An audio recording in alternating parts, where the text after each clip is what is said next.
Hi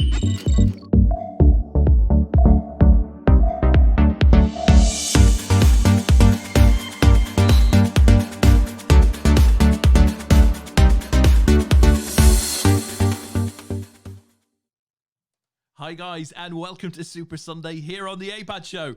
I say Super Sunday, but that excludes Liverpool and Man United fans who are in plenty of pain right now. And we have three of us on the virtual couch tonight. Lee, myself, and the one true Simon Brooke will be with you, a little shocked perhaps, right after this.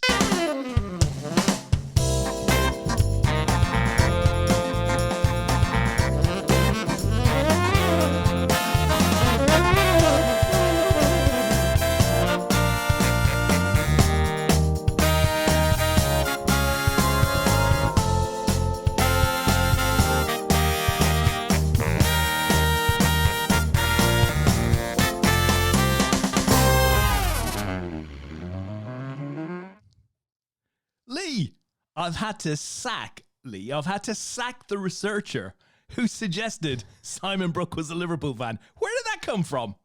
I'm not quite sure where you got that one from, to say the least. But yeah, you're very, very out as far as that one goes. But who does he support? But this is great. But this is great. Well, we'll find out in a minute. But this is great. This is great though, Des, because it's the first time in a few shows where we've had somebody new on the show, so I get to do the big full intro. Oh, okay. Yeah. So we've got this prep. We've sent the researchers out. They've checked the internet, and this guy has some game. So basically, he's got 16 APAT Live caches. He's got 8 APAT Live medals. In 2016, he was the World Championship of Amateur Poker Player of the Series. In 2015, he won, are you ready for this? Yeah. The £30 open face Chinese side event at Coventry. He's won Hendon Mob victory. A very warm welcome to the show, Simon Brooke.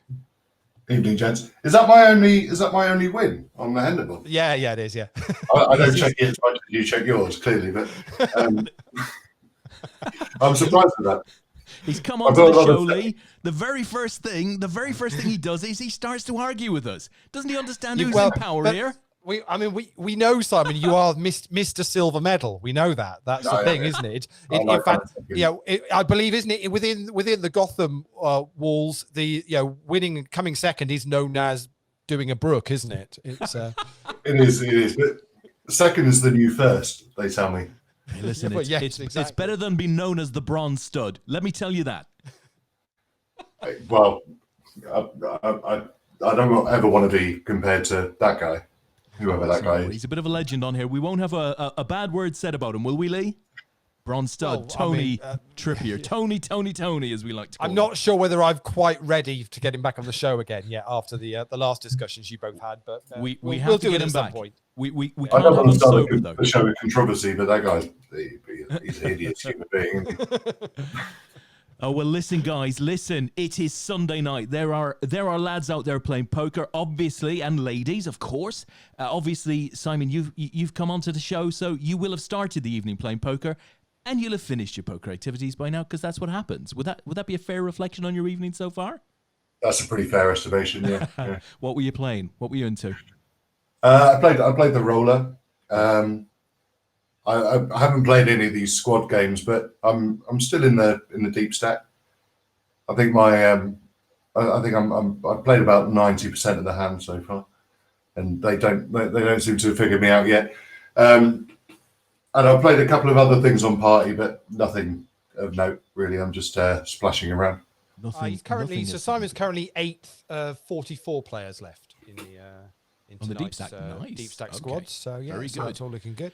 Yeah. So running good. Lee, bit of the admin, right? A bit of the admin as we like to start. So there are a couple of folks who have joined us in the chat box, and we're gonna do a shout out. We'll do it a bit differently this evening. We'll name some of you, right? But also, if you're there, just put in the chat box. Just say hello guys. Say hello guys. Wish the Man United and Liverpool fans well on their evening thus far. So Asa McGrath is there saying evening all. He's got a big smiley face.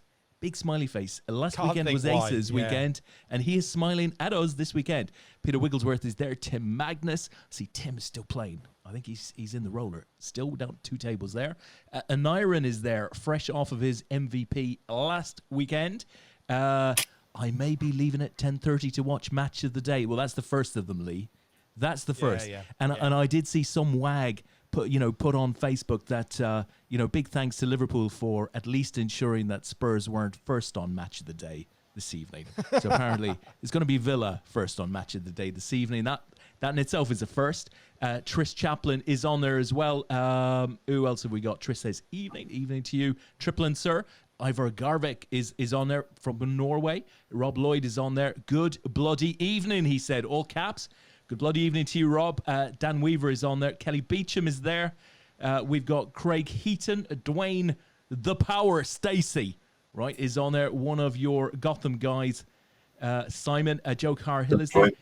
Joe says, did I miss any Liverpool chat? No, I suspect there'll be plenty, Joe. There'll be plenty to go around. Billy Johnston, well, hello, guys. Yeah, Billy's not smiling too much. And Gary Phillips is there. Billy picked up his first ever APAT medal on Friday night. Brilliant. Glad to hear it. Glad and nice to hear you're improving, Billy. It's been a bit of a run, right? The training has gone on for about 14 years now, but I'm pleased to see you improving. Billy says, I will not be watching Match of the Day, and that does not surprise me. So, guys, because we've started as an unscheduled event, we don't get to see all of your names. We know there's a lot more people than that in the chat box at the moment. So do us a favor. Just say, hello, guys, into the chat box, and we'll give you a shout out. So, Lee, what tourneys are the guys playing tonight? Well, as we already mentioned, it's Sunday night, so it's the usual Sunday roller and culmination of poker squads for game week 26 we're on. Crikey, where's that time? Game week 26. Yeah, absolutely crazy. So in the Sunday roller, 84 runners. We're down to 14 at the moment. We're paying the top 12, so we're getting very close to the money bubble. $654 up top tonight for the Sunday roller. Nice. So, and of course, it's a championship roller once a month, so it's top 3 will get medals as well. In the squads, 90 runners in that. One of those being our guest, Mr. Brooke. He's still going strong. 43 left in that. We're paying top 12. Bunch of teams still in with a shout of winning the team title, and MVP Yanni's at the top at the moment. Nice. He's still in that. Got Jeff Talbot chasing him, and Graham Pound, Steve Healy, the Adelaide Bull, Shug, Ellen Gascoigne, all in the mix to try and get MVP for the week. So obviously, as we get exits, we'll update on where we're at. Wow. So a couple of things there. I think Adelaide Bull, right? I believe a big Villa fan. So yes. What can I say? He's had his good news for the day, right? He can lose it tonight. Nelly back up there again. Yeah, she's in the running. Yeah, not quite as good as she was last week, but very, very consistent. Got herself in a squad, I think, now as well. Excellent. That's what we like to see. Listen, Dave Griffiths is out there. Liverpool playing the mighty 7 deuce offsuit. Yeah, come on, keep them coming. Billy says, lol, 14 years of no limit hold'em and 1 medal in PLO. Laugh my ass off. He's won a PLO medal.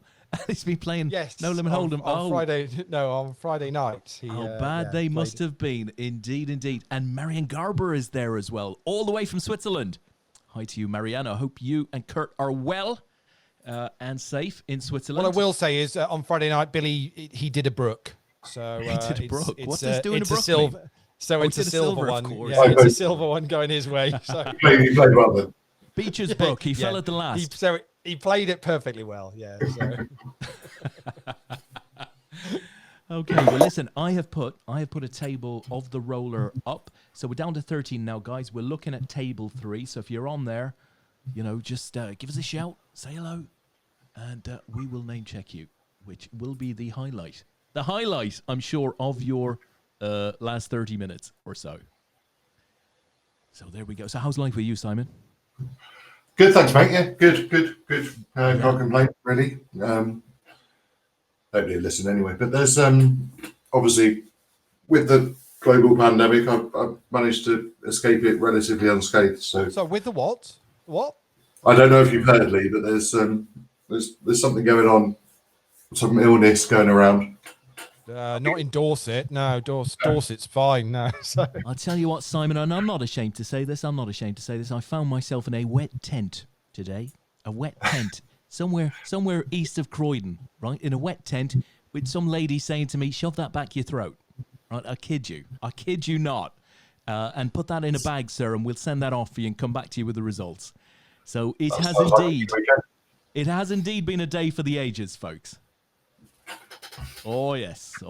You can't stay away from that. I managed to visit 3 hospitals in the last 7 or 8 days. Probably not the best places to be. I'm totally fine. Nothing to do with me. Just supporting a sort of a wider family member, if you like. And yeah, my bacon sandwich didn't taste as good as it normally does yesterday morning. So is it just a case at the moment, Des, that you just literally had the can't taste any food symptom, and therefore that's it? But if you've got that, or that as a symptom, then pretty much that's a dead cert that you've got it, isn't it? I don't know. Or not? I don't know. Or is there another reason, Simon? Is there know. another reason why your taste could go? Well, not that I know. It could have been a really bad bacon sandwich, right? That's possible too. Okay. No, I don't know. I mean, it would suggest that I have it, but like with all of these things, unless you're sort of needing to visit the tent, right, and stick a swab back your throat, don't look into it too much in terms of the individual details. You look at that you've got a bit of a helicopter view. You're looking down in it, right? So I'm figuring a bit of that stuff out. But they say 24 to 48 hours in terms of getting like a result back. And I'm obviously in full isolation at the moment, just talking to you guys. And those immediately around me are now in full isolation.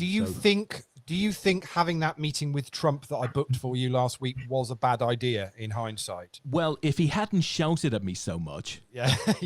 Do you know, it was the shouting. It was the shouting. But I mean, we'll come on and talk about Trump, right? Because it's ironic. It's ironic that Trump, myself, and Sadio Mane all came out on the same day with something. It was bizarre. I mean, I don't know if we want to go. It's a bit early. It's a bit early to go into Trump. He's sort of. I like to think of him as our late night. He's our real late night sort of talk material.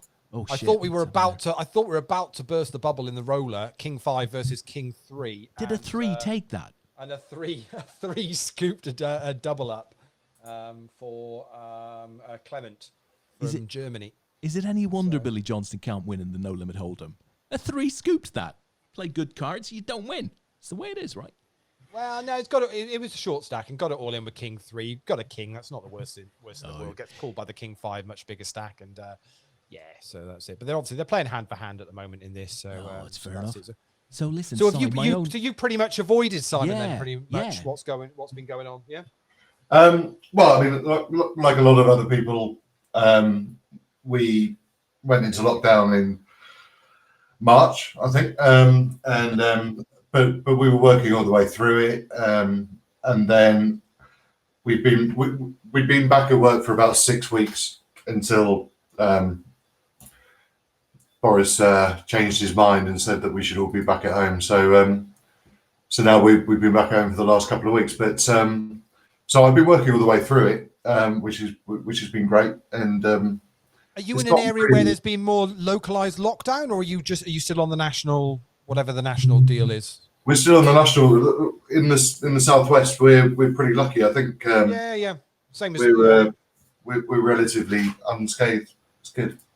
I did kind of jokingly suggest when it all happened, if they'd have kind of just built a wall kind of from like East Dorset up to kind of Somerset, and just where the River Severn is, and just gone there, we'll all be fine. We won't let anybody in. I think we'd have been okay actually down the southwest. Definitely. I mean, it works for the Mexicans, right?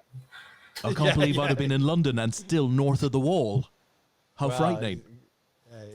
Exactly, but it's difficult. Actually, we saw numbers go up in Dorset when they released eased lockdown, which would have been June-ish time, and of course everybody then came on holiday and just hit the beach. I mean, you probably saw a lot of the pictures of Bournemouth beaches and that kind of thing, and all of a sudden the numbers dramatically went up. No surprise there, I guess. But that was crazy, right? So have you been able to do the job completely, totally remotely then, Simon? Not an issue at all? No issues at all.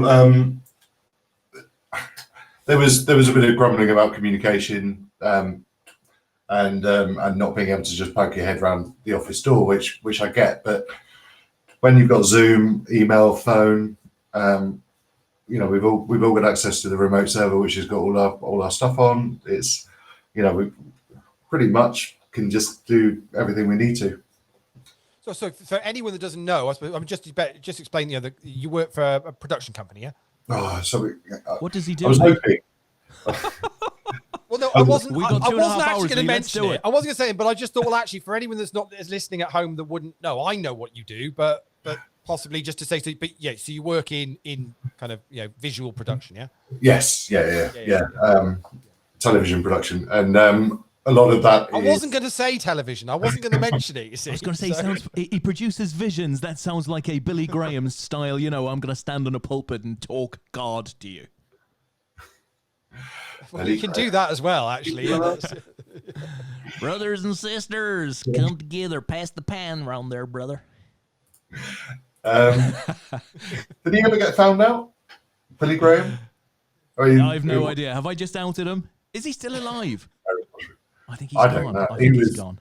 COVID took him. Gone by now, isn't he? Gone but not forgotten. Yeah. Well, we went to see him actually, Billy Graham. My mum's I don't know why. I don't know why I started talking about my mum. Go down that path. Go down that path if you choose. It's all right. I'll start talking about Lee's mum in a minute. Actually, you live reasonably close to my mum, actually. Yeah, so. She pops around every now and then. No, she said she's on total lockdown. She said she's on total lockdown, but she does say she goes out for a coffee once a week. Yeah. Oh dear, that's too funny. So listen, let's take a step back. So you were in what Lee would call visual production. The ordinary man on the street, you and I, Simon, and the others, we'd see that as TV production. And listen, I've got a treat for everybody. I think I can do this. Let's see if I can do this. All right. So if you're close to your screen, guys, I know you're concentrating on your poker, but just have a little look at this. Meet the smallest monkey in the world, the pygmy marmoset. An adult will fit in the palm of your hand. Being so tiny makes it hard to know who's friend, foe, or food. There's a whole wide world living beneath our feet. Don't believe me? Look closer. In a land of giants, it's the smallest creatures that make the biggest difference. A midwife toad on a dangerous mission. His precious eggs need to get to water fast, and he'll risk his life to do it.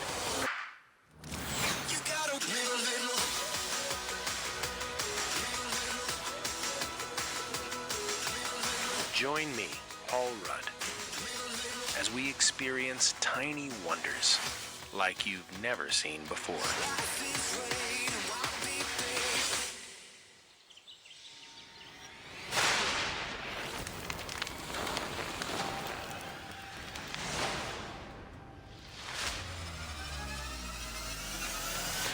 This fall, the smaller the hero, the bigger the adventure.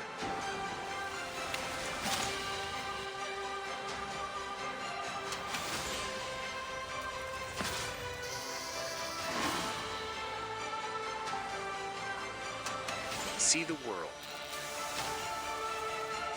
from a new perspective. Tiny World. Coming this fall, exclusively on Apple TV+. Wow, absolutely spectacular. So guys, that is a production that's coming out of the business or the company that Simon works for.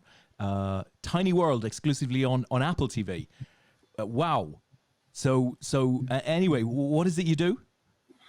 Well, first of all, I don't know whether I should be paying you for the for the exposure or billing you for the royalties. I'm not. Neither. We'll agree to differ on that one. All right, we'll call it quits.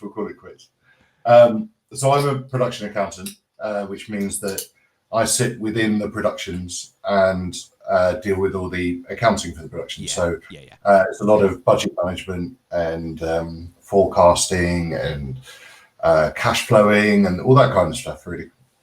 So, I mean, it looks absolutely staggering, on screen. Looks amazing. How difficult, Simon, is it to keep the team on budget? Because there must be a temptation to say, well, we didn't quite get the shot there. Let's do that again. We're going to need an extra 3 days here. Let's do it again. I need an extra 2 people on the plane.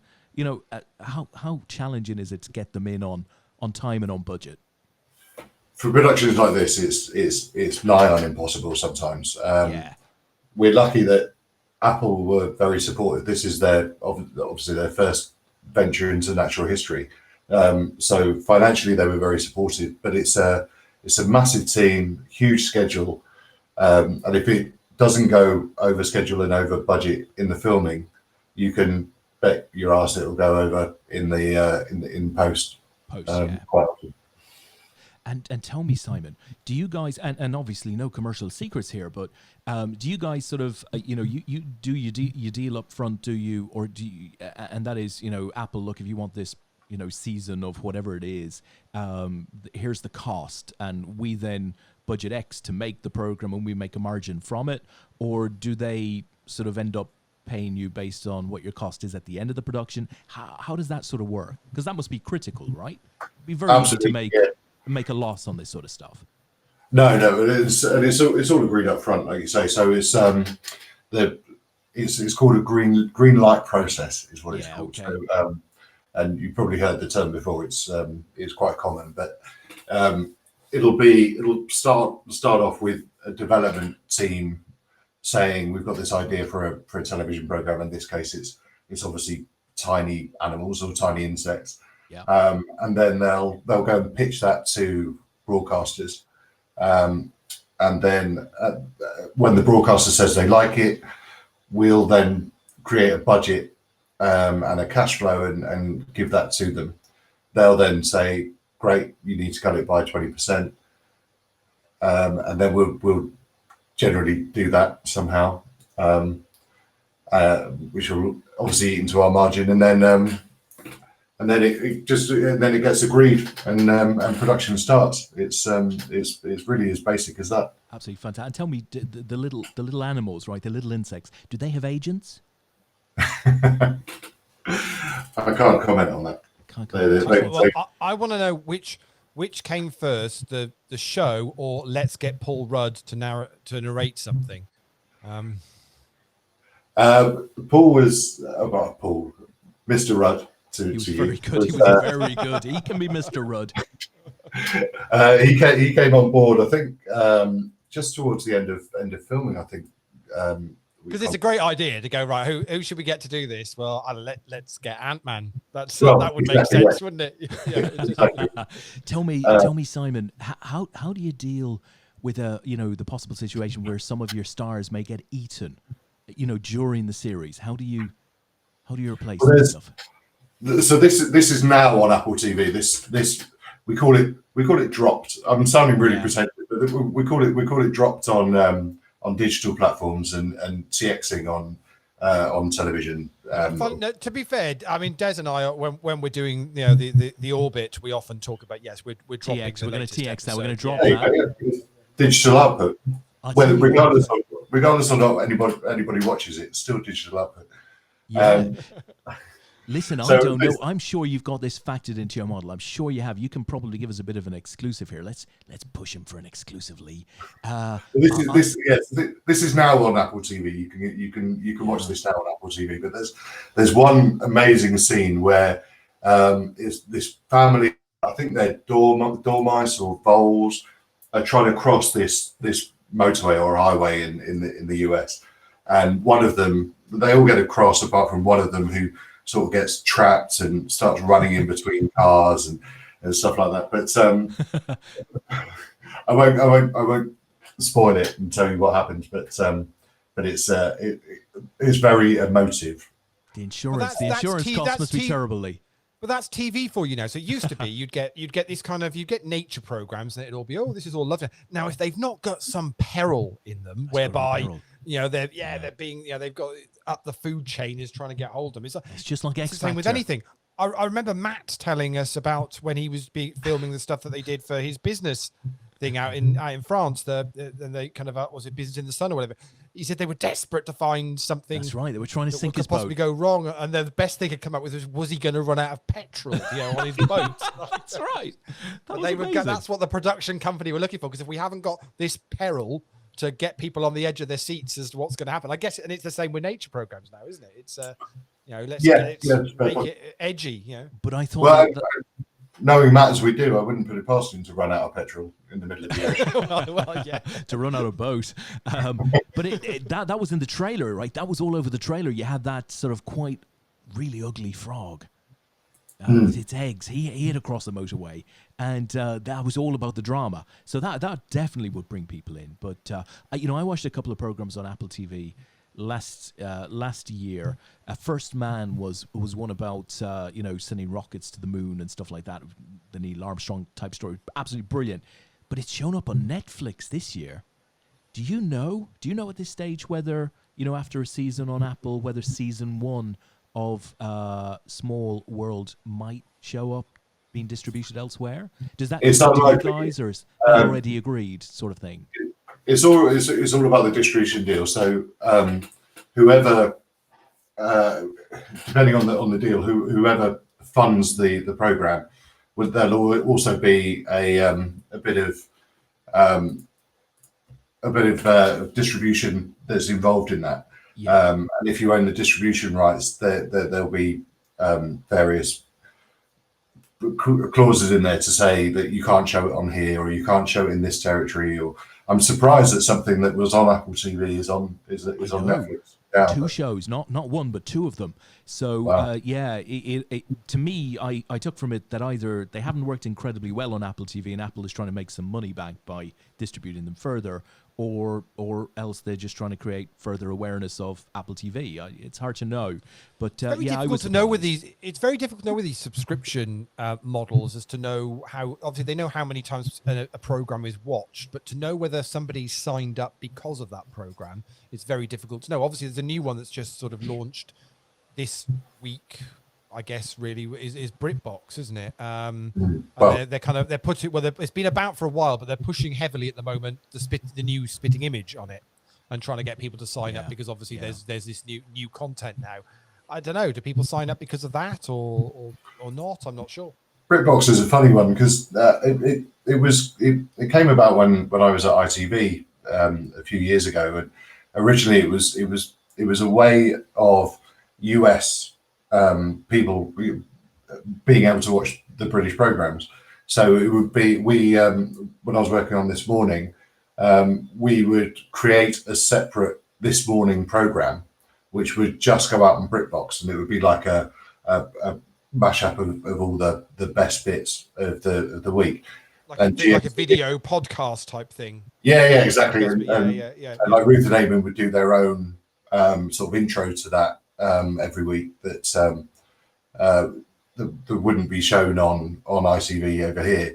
And then and it was originally just ITV and BBC. It was a collab between those two. But then Channel 4 got involved, and I think they've actually pulled out since. I'm not entirely sure. No, I think they're on there because Film 4 has just joined it. Well, yeah, maybe. So the entire Film 4 kind of catalogue is now on there as well. And as I say, it's only because Jen wanted to. She said, how can we watch the new Spitting Image? And I said, well, it's only on BritBox, which it's another thing you got to sign up for. So it's $5.99 a month or 60 quid for a year or something like that. And it doesn't really, BritBox doesn't really sit right with me, because as a license fee payer, we've already paid for that output, and it feels like we're having to pay for it again. And if you go to BBC iPlayer or ITV Player or Channel 4 On Demand, you can get all of that output from there anyway for free. I think the only thing they're claiming with it, but for paying the fee, is that it's ad free. So obviously, if you're on 4 on demand or you're on ITV Hub, you get ads thrusted down your eyeballs. So I guess that's the only benefit to it, as you say, because all that content is all on the individual hubs. Although I just quite like the idea of it all being in one place. I've still got this utopian wish that everything could all be on one device with one remote control that you could just manage everything with, and it's not quite there yet because they all like doing their own individual kind of UIs, and their UI is always better than whatever they give to like on Apple TV or something else. And it's frustrating. Just be nice if they could all work together. Well, the BBC iPlayer, that came about when I was at BBC, and that was originally supposed to be a one-stop shop for the entire back catalogue of BBC output, but they fell behind the times. So I think they started producing it in like 2007, 2008, and it didn't actually come out until 2011-12 when ITV Player had already come out. So it didn't have all of the stuff that it was promised originally. So, but it is a good piece of kit. But yeah, and to be fair, what they've now done with BBC Sounds is pretty good as well, with the the podcast and radio and everything all in one hit for that as well. They've kind of got it. They've got it pretty good. Yeah. I tell you what, this Sky, crikey, it used to be Sky Plus, Sky Q, whatever you call it today. You've obviously got various apps on there, and I remember filling out some sort of questionnaire some time ago where they were really deeply looking into things like YouTube. So you've got your YouTube app and your Netflix app, and so you can actually use Sky now to access these various other apps. So it's pretty easy to get into Netflix, and they recently sent me a voice recognition or a voice operated remote control. So now I can go onto Sky, say whatever I want to say, and it'll find it for me. I could say Tom Cruise, and it would find all his movies. It's pretty intuitive, I would say. But then when you click through to Netflix from Sky, the bloody voice recognition disappears. So you can't do it there. So it's like, you're absolutely rightly, it's little steps, right? We're getting a little bit closer, but it's so hard to see how all of these various sort of software companies will come together, or broadcast platforms. It makes me laugh with the football at the moment. It's obviously because every game is being shown in the Premier League. You kind of, first thing you have to do is you think the game's on. The next thing you got to do is go find, right, is it on BT Sport, Amazon, BBC? Yeah, that's a good point. I'm sure at some point Apple will end up having some as well. They'll all, because they all want a little bit of it. Well, I saw Apple. They did a keynote, which they normally do, I think, for the latest iPhone launch in September, but obviously they've delayed that. And but announcing some new souped-up package, which is going to be everything that they offer all in one. Yeah, like 20 quid a month or something. Yeah, like 20 quid a month or something like that. Yeah. Apple One, isn't it? I think. Yeah, that's it. Apple One. Yeah, that's it. Yeah. But again, it feels like, well, it's okay. It's just more. It's another thing on top again, isn't it? Yeah. But it does make the point. You get to the point where you go, as you say, Simon, is you go, well, why am I paying, what am I paying a TV license for? Because actually the content that it doesn't seem to make a lot of sense. But I suppose because you say you're already paying that. Why don't you know what a TV license is these days? Is it 130 odd quid, I think? Yeah. So, like yeah, what, so it's a tenner a month, isn't it? Roughly you're paying. Pretty much. Yeah. But their next charter, I think, is coming up. So their next renewal is just around the corner. I'd be surprised if I think they'll get this one renewed, but the next one in 10 years, by then it'll all have moved on so much that they just there's no place for a license fee on top of all. Yeah, but it's really funny. I said to Jen the other day, I don't really watch masses on ITV, but when I do, I see more and more now that the advert breaks on ITV are just advertising other ITV channels. Yeah. So they're obviously not filling their advertising space anymore, and obviously more product placement stuff has come in within shows. So brands or whatever are choosing to use that as as a mechanism rather than actually paying for anything during the breaks. Product placement and sponsoring shows themselves. So. Did you guys do any of that for your programming, Simon? Product placement? We didn't. I know it's become quite widespread, as Lee says. Though it was originally everybody in America uses product placement as a way of getting extra revenue, and it was outlawed here for a long time, and then back in 2014, I think 2015, it was allowed again, and since then it's become a bit cringeworthy. I mean, Big Brother were the first to use it, to a big degree, but then you've got Coronation Street now, where you've got a co-op at the end of the road and a Starbucks, and everybody walks around. Oh, not a Starbucks, a Costa. And everybody walks around with a Costa coffee cup, and it's too much. It's just a bit cringy. But of course, films have been doing it for as long as you can remember. I mean, check the James Bond franchise. Has had product placement in pretty much, from the start, isn't it? I think. Yeah, Aston Martin, and more recently with Sony, I think. I mean, there was a couple of the recent films where it literally was everything was Sony, and you were like, "What is going? This is too much." Lee, it's all about the money, right? So listen, Simon, you can advise Lee and I on this, because we've had a word with Tom and Matt, and we're going to pull together a little group, apprentice style, right? That's what we're going to do, and we're going to go to Netflix. We're going to go to Netflix. Matt's going to do the pitch, right?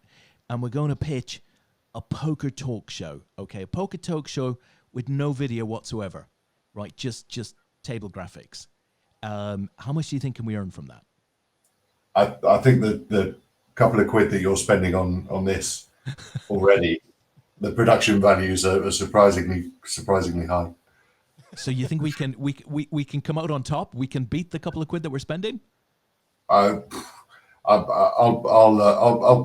for the distribution rights, I'll give you £3. £3. Listen, this could be huge. This could be huge in Eastern European markets. CIS. I see a big future for the APAT show. You've got a pound clear profit. Could you imagine somebody? Could you imagine somebody having to translate our nonsense into multiple languages? Well, I struggle enough with Ukrainian Russian names on Party Poker, let alone actually having to try and translate this one into several different languages. Adelaide Bull must be still creaming his pants. So Scouse has joined us. Welcome to the show, Stevie. We have indeed been talking about football, not very much though. We've tried to keep it to the minimum. So Steve has joined with a bit of a bang. He says, "Hi all, I am so happy after Liverpool result. That has indeed already earned a smiley face. Adelaide Bull must be still creaming his pants. Indeed, I suspect he'll be doing a lot of that over the next week. And why wouldn't he?" Asa says, "These are the days that make it easier to find the genuine fans." I have no idea what he's talking about. Simon, he then comes on and he softens you up a little bit. Scouse does. I love Simon Brooke, by the way. He does. He loves you. If only the feelings were mutual, we could have quite a relationship. But I can't stand the guy. And tell me, do you I jest. I love him. Do you miss those days of live events where we could all sort of whistle off to some sort of distant corner of our great nation once or twice a year, 3 times a year, in Scouse's case maybe 12, 13 times a year, and you just shake hands and talk to people? The best thing about that is, regardless of the country or wherever we are, whatever the culture in that place that we're at, you can rely on Scouse to be wearing flip-flops and filthy tracksuit trousers. Oh, fantastic! I love it. I was sorting through a couple of bags the other day and just clearing out and I came across these little metal discs. There was, and apparently they were worth about £4.25, and apparently people used to buy things with them. Apparently it was called money. I'm not quite sure how long ago that happened, but it's just plastic, isn't it? It's just everything's very plastic. I cannot remember the last time I actually handed over coins or notes for anything. It's been contactless since March. That's true. It's true. Is Simon Lawler in the? Is he watching? I haven't heard him. Is he there? I haven't seen or heard him tonight. I haven't seen him, but he normally is. Say the magic words, Lee. Say the magic words. See if you can draw him out. Oh yeah, See if you can draw him out. Go on. If we mention a certain Norwegian lady, we might find he appears. Oh really? There's obviously a bit of history to this that I don't know about. Yeah. Is it Oberstad? Is it? Yes. Say the first name. Number one super fan. So. Wow. Yeah. But mostly for the makeup videos these days. Yeah. Do you know what she does now, Simon? I've seen something on YouTube about her in a hotel room. I think she was reviewing the hotel room. Yeah. She does the hotel reviews and makeup. Yeah. And she had green hair, I think. Yeah. Yes, that's the one. Looked hot, I thought. Yeah, I'm not sure about that. So I was talking about the hotel room, right? It was Tropicano, $49.99 for the room for a week and an all-you-can-eat breakfast, which frankly is what that trip to Vegas is all about, right? Sounds appealing right now. Oh dear. No sign of Simon. No sign of. That's a shame. That is a shame. Talking of football, Bristol City obviously beat Forest yesterday, and I believe he's a relatively big Forest fan. He is. Yeah. Forest have had a shocking start to the campaign, haven't they? No points. Yeah, no points from 4. Yeah, really, really bad. Don't know what's been going on there, but it's just we were saying before we came on air. It's just it feels a real topsy-turvy season at the moment with no fans. Because obviously you used to you'd regularly go to Bristol City. I mean, how many games would you get to in a year? Were you a season ticket holder or? Yeah, I was a season ticket holder last year. I had a season ticket for 10 years and then moved to London.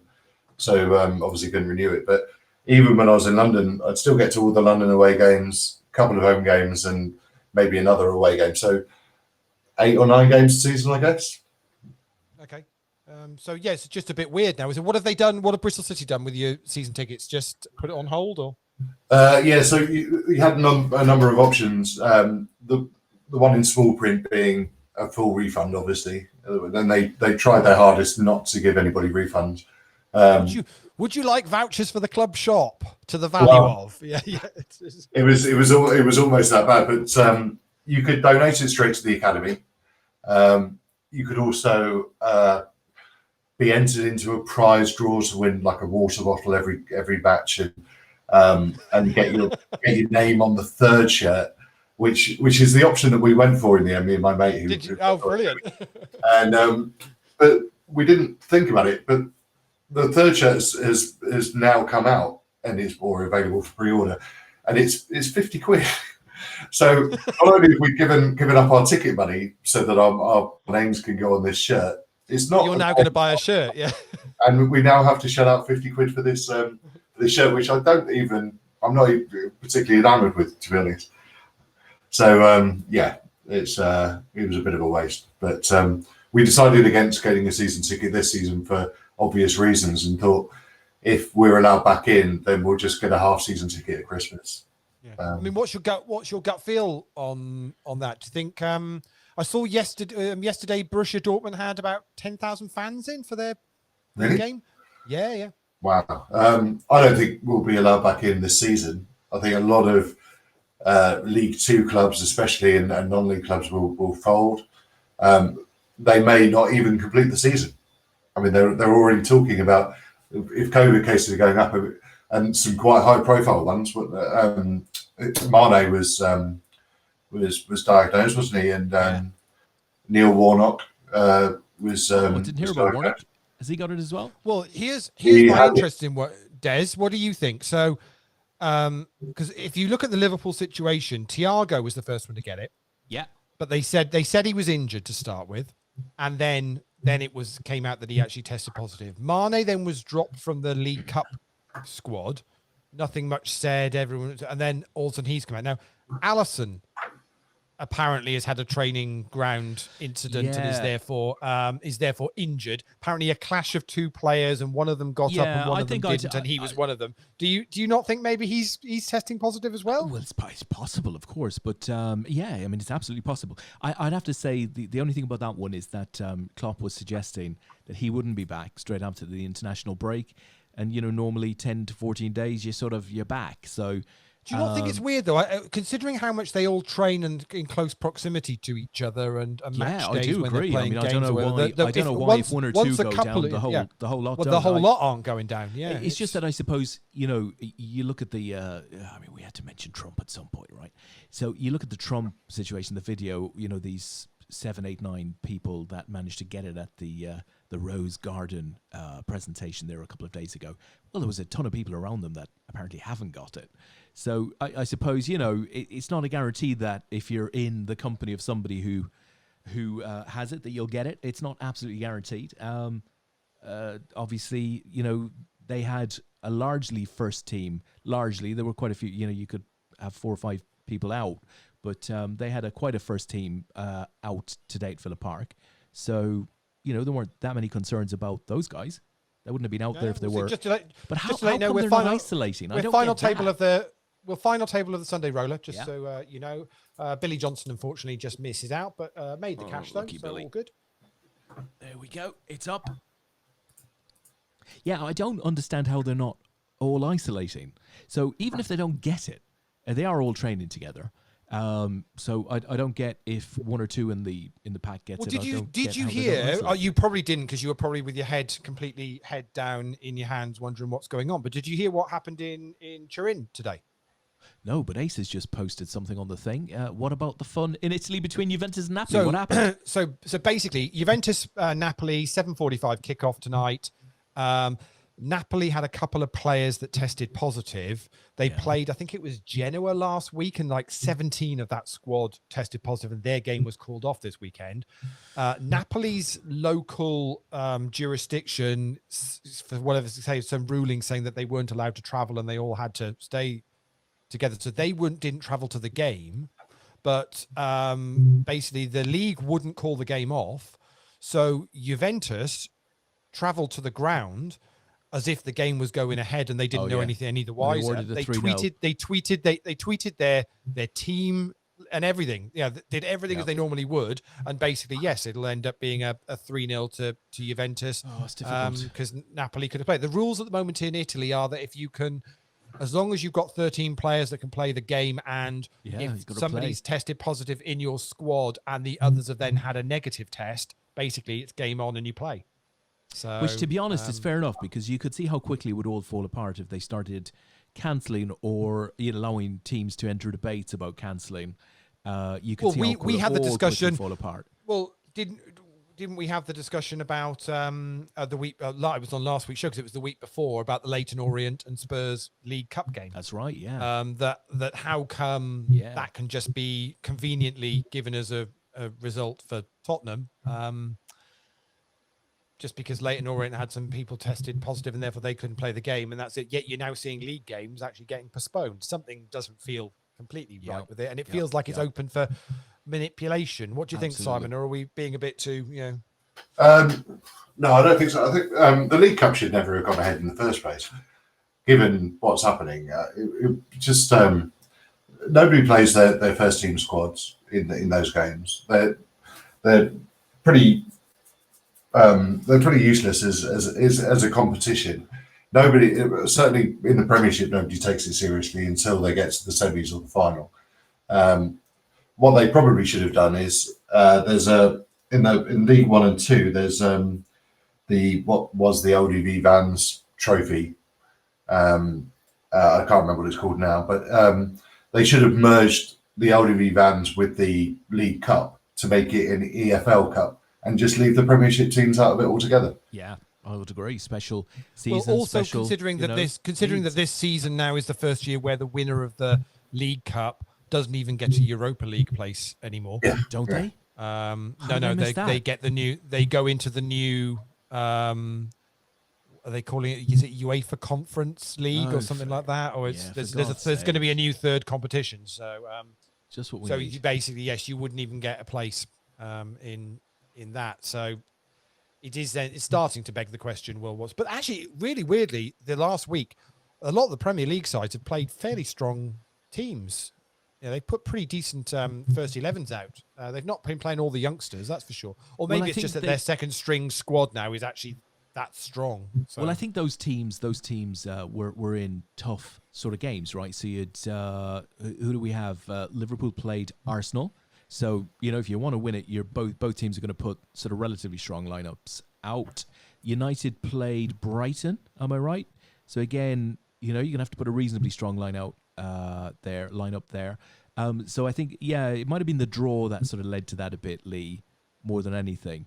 I mean, I just, I wasn't bothered by going out the League Cup, I have to say. All I could think about was the Premier League is the big one. That's what we're after again.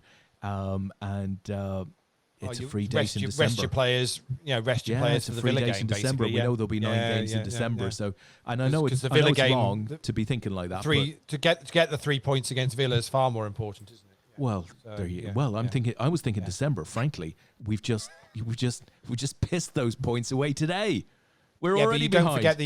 Don't forget that this year you're not in the World Club Championships either, so you can't win that one either. So or the European Super Cup, you can't win that either this year. So it's fair. Feels like last year.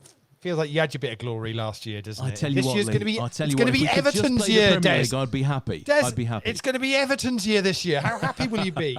Not since 1985, Lee, has it been Everton's year. But do you not think, Simon, for the city of Liverpool, it'd be fantastic to think that the city of Liverpool could do back-to-back titles? How great would that be? Well, just for the look on many others' faces, it would be good to see Everton with the league. No, it'll never happen, guys. Exactly. It'll never happen. Carlos, Toffee men, come on, they can do it. So Liverpool obviously shipped 7 goals tonight, 7 goals. And they've now had, I think it's bad news that they've got an international break. Some might say, well, go ahead, go away now and take stock, right? Come back fresh. But actually, I like to think, Klopp has them back at the training field tomorrow, kicks the 7 bells out of them, and, we want to go again quickly.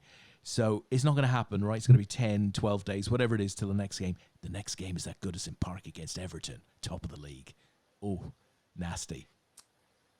That's a couple of big results today, isn't it? I mean, how did United lose 6-1 and then a few hours later, presumably after a lot of Facebook messages and phone calls. Yeah. Oh, there was a few. But you obviously had City losing they shipped 5 to Leicester. Was it 5-1 or 5-2 last weekend? And then West Ham beat Leicester 3-0 away yesterday. What the hell is going on in football? It feels like the Championship has been like this for a long, long time, where anybody can beat anybody on their day, and there's no given. There's no easy results. There's no easy games. And it feels like the Premiership is slowly becoming that way. Maybe probably started with the Leicester victory a few years ago. What was it, 2016, 15? When they won the league. I did have to chuckle in the post-match Liverpool today. Jamie Carragher was on, and he genuinely, with a straight face, was running the line of, I don't really like to see teams winning the league by scoring 90-plus points. It's much better if teams can win the league scoring 70 or 80 points because it feels like it's more competitive. And probably Liverpool winning the league by the margin they did and as early as they did last year wasn't really good for the league. And it's much better. And I was like, really? Wow. I don't think Liverpool fans would think like that. So, well, he's got his wish, I think. Certainly becoming more competitive. Yeah, I think this will be the most. I think this will be the most open season. I think teams. There's probably. I mean, hopefully Natalie's not listening to say that. I think Burnley are going to be in a bit of bother this year, and West Brom aren't looking great, and are Fulham. But everybody else, I guess, it feels very much like could just as easily on their day take points off each other. So this could be Arsenal's year. I think this could be the year that they finally come good. Well, we hammered them a couple of days ago, right? In the league, And I thought Well, Liverpool looked pretty good against Chelsea as well. So You've played Arsenal 3 times this season and lost twice. Oh yeah, but look, 2 of them were on penalties, Lee. And based on your look, Aston Villa are going to win the league. And I think in both of those games that we lost, we dominated the game, the games completely. But you lost them. Yeah. Well, there were draws. There were draws. What do we think about the international break? Waste of time. The second one of the season already. And we played 3 games in this 10-day period. 2 of which are friendlies. It just seems nuts that, given the pandemic and everything, that we're sending players off to other countries and, other players from other countries over here and stuff. It just seems mad. We're putting everybody on planes. Why the hell are we doing that? Nuts. Yeah. It is a bit crazy. We should be playing less games rather than more. I think so, yeah, at the moment. I mean, and, so obviously I'm Irish. I don't know if either of you twigged that, but on Thursday night, Ireland are playing a big playoff qualifier. So it's like semi-final of the playoffs for, I don't know, is it the European Championships? It's hard to know now. I know it's not the Olympics, but it could be the Nations League. Are you in the playoffs then? You were in the playoffs. So Scotland in the playoffs as well. Scotland are playing, I think, on Thursday night. Yeah. So we're away in, I think, Slovakia. And if we win, we will then play the winner of Northern Ireland and whoever they're playing, Bosnia possibly, for a place in the finals. So pretty important. I couldn't care less. Honestly, I just haven't got the feeling for it at the moment. I'd rather if those players were not traveling all over the place. I mean, but ultimately, the Euro 2020 has been moved to 2021, and you kind of get the feeling with that much planning, it's going to happen because they've proven by doing the Champions League and the Europa League in the bubbles and stuff that they can actually put a tournament like that on. Did a pretty good job, I thought. I'm not convinced this next summer because that's the one which was dotted around loads of different cities, wasn't it? And Wembley had the semi-finals and the final, isn't it? That's right, I think, if I remember rightly. Yeah. I can't believe they're going to have fans traveling to cities back next summer necessarily. Well, next summer feels like a long way away. So I guess we don't know. You're right. It feels. Well, I'll tell you what I go on the basis that I feel the last government announcement was suggesting that basically the UK, we're going to be on this kind of lockdown thing for 6 months, which takes us to March. Yeah. Well, then all of a sudden, March to June is not that far away. It's like I think about we've had conversations on the show, and we've talked, and I've other conversations with people about World Series next year. Do we think it's going to happen? Yeah, they've got it penciled in, but they might find that actually it's a very even heavier US and Canadian fields at the World Series. But I'm not sure by next June whether people are necessarily going to want to go to Vegas for anything. So even next summer, I'm not convinced. But, it's an interesting one. See, yeah, it's an interesting one. Mind you, they're was it the French Open had fans in, and I think they had some. Yeah. There was some football games that have had major crowds at them. There's like things are beginning to sort of come back to normal. I don't know quite how, but in certain countries, definitely crowds are appearing back at events, which that seems odd. So the summer seems a long way away. I mean, it wouldn't surprise me if we start to see, Jan, Feb, the numbers start to, really fall away a bit. It wouldn't surprise me if they start to, get back to normal sort of in February as opposed to March. I think they'll be reactive. It'll be interesting to see. Yeah, it'll be interesting to see. Players are on a break, and Simon's just popped to have a quick break because he's still playing in the squads game. He is chip leader in the squads game at the moment. So we're down to 6 players. Yeah, we're down to 6 players in the Sunday roller. So the final table that's currently you've currently got up there. We've still got Tim, Lewis, Matty Ogilvie is still in there as well. So we're keeping an eye on that. Billy Johnson went out in 9th, and Jude Smith was the unfortunate bubble player in the roller tonight. But we're down to 15 in squads, paying top 12. It's looking like Lockdown Crew were top of that going into today's game. They've only got Danny Weaver left for them. Pete Wigglesworth, Graham Pound, and Marion are all busto. Eat My Stack boys, they're all gone. They're all done. They're currently in second place. Four Nations, they're currently in third, and they're all done for the night. Celtic Storm, I'm not sure whether Gary's playing tonight. I don't think he is. No, so Celtic Storm guys are all done as well, which means at the moment it's kind of looking like it could be the Lockdown Crew that are going to do this, unless anybody else can sneak in from a distance. Actually, yeah, I'm just looking. Scouse and Jamie Edgell are both still in from the Purple Ackies. They're a little bit off. They've got about 150 points to pick up on the Lockdown Crew, but we know it can be done. They've not scored massively during the week, so they could potentially do something there. But other than that, I think it's the Lockdown Crew's to lose here.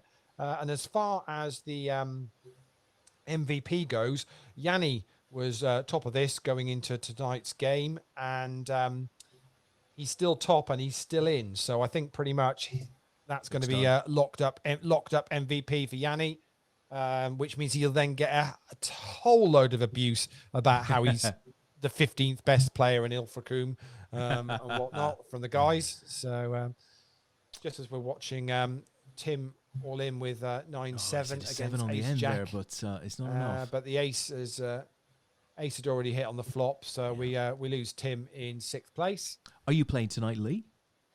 No, not playing anything. Quite Completely had a total break since the WPT finished. Oh, that's fair enough. But looking forward to a few things coming up. Obviously, they've announced there's going to be a monster series coming out, which you can now see being advertised on the tables. And I saw, quite exciting, the Caribbean poker party is moving online. But they've made it clear it's not going to be a series. They're literally just going to mirror what they were going to do out in the Caribbean, which obviously can't do because the resort is it Bahar Mar, I think it is still shut. So there's not what they can do. So Simon's hopefully back with us and is still chip leader. Sorry, gents. No worries, Simon. Got to have your break at 5 to the hour. Not an issue at all. Quite right. My watch told me to stand. I do everything my watch tells me to do. How are you? So do you? Personal question, but do you complete your rings on a daily basis or steady? Tiny world, steady. It's only since the last update that I've switched it on and been taking it semi-seriously. But I smashed my rings today, as it were. Did you? Fantastic. That's Bristol talk. If ever I heard Bristol talk, that's regional talk. That, Lee. I'll tell you what. I watched that Apple keynote. I don't know, was it the keynote or where they talked about the watch, and then they went on and talked about the latest, iPad, right? The latest thing on it. Yeah. So they didn't have the iPhone, of course, as we know. But what I tend to find, I mean, it's bizarre. I've never had an interest in the Apple Watch, right? I don't like the look of it, and if I don't like the look of it, I'm uninterested. But what I find is in the 20 minutes that they talked about the Apple Watch, by the end of that session, I craved it like I craved nothing else on the planet. At that time, I had to have an Apple Watch. I had to have it now, and I didn't want the entry-level one. I wanted the most expensive one with the plan, that you pay every week for, every month, and you don't use. I needed that, right? I needed the whole package. But then as the iPad presentation went on, more and more I thought, I need another iPad. I'll get an iPad instead of the watch. That's what I'll do. But I've bought neither because, frankly, I'm not short of that sort of stuff. I'm now waiting for the iPhone to come out. And I just need to get through the 30 minutes. Yeah, I don't know what they're planning on doing with that. But the latest version of the watch has got a lot more health stuff and fitness stuff in it, which is pretty cool, actually. I pictured myself thin. It was incredible. How can a watch do that? But I wasn't ever gonna. I said when I got my watch a couple of years ago, I was like, well, I'm not paying any attention to the rings and things, and it'll be whatever. But since lockdown, and we've since lockdown, and therefore, we've both been working at home. So we've made sure that definitely when you could have your hour exercise, and so that we were taking Jess out for a walk, and therefore you were completing your exercise thing, and so therefore you were completing all 3 rings on a day, and all of a sudden I've done that every day now since March. I'd be lucky if I complete it a couple of times in a month. I'm now on something like 190-day streak of doing it every day. It's now doesn't really matter, rain or shine or whatever, you make sure you go and do half hour 45-minute walk or whatever every day without fail. So very good. It does kind of get you into that thing, and then you don't want to then let it go because you've now got this level. And the standing up one's a weird one, Simon, isn't it? Because it gives you the warning 10 to the hour if you've not stood up in that hour. And I have, on the odd occasion, I will admit, if I'm sat in the front room watching a film and think I can't be bothered, you just kind of put your hand up in the air and wave it about a bit, and it treats that as you've got up. So you're just cheating. You're cheating yourself. I know I am. Lee, at the back of our sitting room, we have a huge treadmill, right? It's absolutely huge. Sometimes I look at it as a long lost friend. Right, that's the way it is, and I think, well, it's all the way over there, and this series is really good. I must watch the 7th episode. Yeah, so maybe I need an Apple Watch. I'll tell you what I did yesterday. I looked up. I went on the Peloton website. Oh yes. Oh, we were discussing this today. Now it's unbelievably expensive. Well, I looked at it and went, okay, the kit is not cheap, but you can get it on a monthly fee, and I thought, well, okay, that's okay, and it's a top end bit of kit. But then I read into it more and went, okay, so once I've bought the bit of kit, I've then got to sign up to a monthly subscription as well. Yeah, we costed it out. It works out. I was like, that's insane. I mean, it's nearly it's like nearly the price of a gym membership. Yeah. So like, why would you? So you not only are you paying a couple of £1,000 for the kit in the first place that you can spread over, I don't know, 36 months or 40, but then you've then got to pay another £39 a month minimum to sign up to get all of the other stuff with it. That's that's insane. It's nuts. Just to have a exercise bike in your house and some bloke and you could probably go and buy, I don't even know what, like a really expensive exercise bike would be. That's a good, but then just go on YouTube surely and just stick a couple of videos on. There must be somebody doing YouTube training. Yeah. And videos. If you want abuse, just go on Twitter. It's to say you get people shouting at you there too for free. But you've got to be pretty sadistic to spend 90 quid a month to have some bloke shouting at you in a screen in a screen in front of you while you're sweating. Well, yeah, but there are probably people that would happily pay that. Yeah. Oh, I was like, Craig. Yeah, that's for sure. But yeah, so I was very quickly put off with that on the basis that that's just an obscene amount of money for.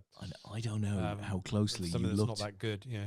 I don't know how closely you looked at the website, Lee, but that bike doesn't have a second wheel. There's only one goddamn wheel. How much for one wheel? Yeah, it does seem a little bit over the top, I must admit. But yeah, I don't know. But it's different. You buy all this stuff with the best of intentions that you're going to get fit and do something, and then, as you say, you then kind of go, well, I'll just watch that next episode of whatever box set you're watching. And in reality, I think if you have the commitment to it, you just need to step outside, right? There's beautiful places to walk outside these days. Yeah, no, I would tend to agree. So no point in in doing anything if you're going, oh, echo back. Yeah. Apologies, my Wi-Fi seems to have cut out. Oh, that's a problem as you're playing. So pedal it a little harder, Simon. Pedal it a little harder. Somebody started shouting at me. I got scared. Yeah, I'm pretty sure Matt told me that he put the broadband in Bristol back in the day. Well, there you go. Yeah, so he did that install. So that's probably the reason why. So listen, Scouse has said in the chat box, just seen Simon is on the show and is chip leader. Is this a first? I think it could be. Do you remember we had a really good night with Matt Pitt, who hadn't played very much for a while? Matt Pitt, the editor of Poker News, and he finished third in. Was it a PLO 8 event, Lee? That was a pretty cool one. So I'm not sure that we've had too many guests on the show succeed on the night, but Simon's not there yet. Doing well though. There's plenty of time for me to dust these off. Yeah, but there's they're 3 off the money now in squads. So I just realised my camera was on and I was picking my nose. There we go. I'll turn it off. Didn't see that at all. You're probably concentrating on the fact that I wasn't wearing any clothes. We're thinking, how do we syndicate that naked nose picking footage? It's got to be worth more than £1, that, hey? I couldn't press the screen grab button quick enough. Yes. So how's it been? How's it been not seeing the Gotham guys face to face with lockdown? I know you guys are doing a little bit of Zoom calling occasionally and playing a bit of poker just when it kind of all kicked off. But it's been like a breath of fresh air. Really. We have been doing a bit of Zoom. We haven't done it for the last few weeks, and then we did it on Friday night, and I immediately lost 10 buy-ins. So I realised why we haven't been doing it. But we did manage to get a few of us round to Perry's a while ago when it was allowed for sort of half a dozen people to be in somebody else's house. But that's the only time we've seen each other really. But there's some big. I mean, Mark Porter is expecting. I don't know if you guys knew that. Oh wow! Well, congratulations to them both. Fantastic. So that's imminent. Oh great. Poor old Dwayne's been in the wars. He was in hospital for a bit, and he's back home now recuperating. What was wrong? So obviously, wish him all the best. No idea. He did tell us, but none of us were really listening. Oh, poor guy. I know he was. I know he was in the chat box earlier. So hope you're well, Dwayne. Yeah, obviously we all give our best to Dwayne. Yeah. Good old angry Dwayne. Actually, that's probably about it. I can't think of any other news that would be interesting to anybody. But no, it's nice to see them whenever we do, yeah. And Zoom is a worthwhile. Good. Do you think as a working office, you guys will go back to the kind of Monday to Friday whenever you can, or do you think this is a turning point in how you guys would work, or how you would choose to want to work, Simon? Would you prefer to be doing more at home rather than being in, or what suits you? Well, we did. I mean, as soon as Boris said everybody should go back to the office, we went back, albeit. I think a third capacity went back, and originally it was going to be all the productions, and we were going to stay at home because, like we said before, we can quite happily just get on with what we need to do from home, and it's been fine. But then all the broadcasters dictated that the productions still had to work remotely, because if somebody got COVID in that production, then again the whole production would have to shut down and so it's quite sensible. But for me, I'd prefer to be sort of a bit of a mix between the two. Maybe in the office a couple of days a week and a few days a week from home. A lot of people had quite bad anxiety about going back into the office because of COVID and the worries that they might contract it. For me, it wasn't. I wasn't really concerned about that. It was more. It's just so convenient being at home, especially. I only moved into this place a couple of months ago, so I'm still having loads of furniture delivered and work done. And so to be here and be able to take Amazon deliveries and let people in to do various bits and pieces, it's great. And also just the small things like just doing your washing and not having to do it at the weekend, so it frees up your time at the weekend is great. It's just more flexible lifestyle, isn't it? It's trying to get into that thing is you don't actually need to be 9 to 5 Monday to Friday. You can actually be, I want to get something done during the day today, and I'll work till 6 or 7 in the evening. Well, I know you're anyway. A bit of a workaholic anyway, but yeah, it's interesting. So that flexibility, is great, and you can go and do your weekly shop on a Thursday afternoon without feeling guilty about it, and come back and do the extra hours. As long as the job gets done, nobody really cares. I mean, I've pretty much been working from home for the last 10 years and go out and see clients on and off, and I've got to a point where I hate doing anything on the weekend that other people have to do on the weekend, because I'm just like, well, I don't need to, so why would I want to go and get involved in all the the queues of traffic doing this and doing that? I'd much prefer to just get it done during the week and then do something more interesting. I saw today that that Cineworld have said that they're basically going to mothball because I thought it was going to be because they were basically realizing they weren't making profit because of the numbers coming through the door, but it appears it's actually just due to they're not going to get enough production new productions out in the short term. Interesting. In the same way that we've seen a gap in the schedule of soaps and things like that because they haven't been able to film. It's the same, I guess, for Hollywood films, and if they can't film, if the production's just completely shut down, they're not going to deliver on time. So I would imagine next year, when all these productions have started up again and everything's delivered, we'll probably see an influx of really big films all in one go. Well, do you think that'll have a knock-on effect to something which we were talking about earlier on? Because we talking about the different subscription channels and stuff that are out there. I mean, at some point, the likes of the Sky Movies are going to go, well, we've not really got, we promise you a premiere every day, but actually, there just aren't them. I mean, at what point do people turn around and start saying, well, I'm not paying this, and if Netflix can't put out new original content because it's just not possible to do. At what point do we then start seeing people saying, well, there's no point in me paying for this because I can't actually get anything? Netflix are very good with their back catalogue of stuff, aren't they? They'll come out with a film that you may have forgotten about from sort of 20 years ago, but with regards to new stuff, I don't think on Netflix and Apple it'll be particularly missed. But you're right, with Sky Movies, you expect the new movies that are coming out. Yeah, they went very quiet when there was no sport for a while. Well, everybody they weren't making unsubscribed, right? Well, people were, but those that didn't, they didn't kind of turn around and say, well, actually, we appreciate we're not giving you the service, so we're going to do anything for you. They just quietly went, well, we won't say anything and see if and see what everyone does. It's kind of, which I thought was a little bit strange, because you'd have thought, well, and I don't know what's even in their T's and C's as to how when that starts becoming an issue. I got my money back from Sky Sports. They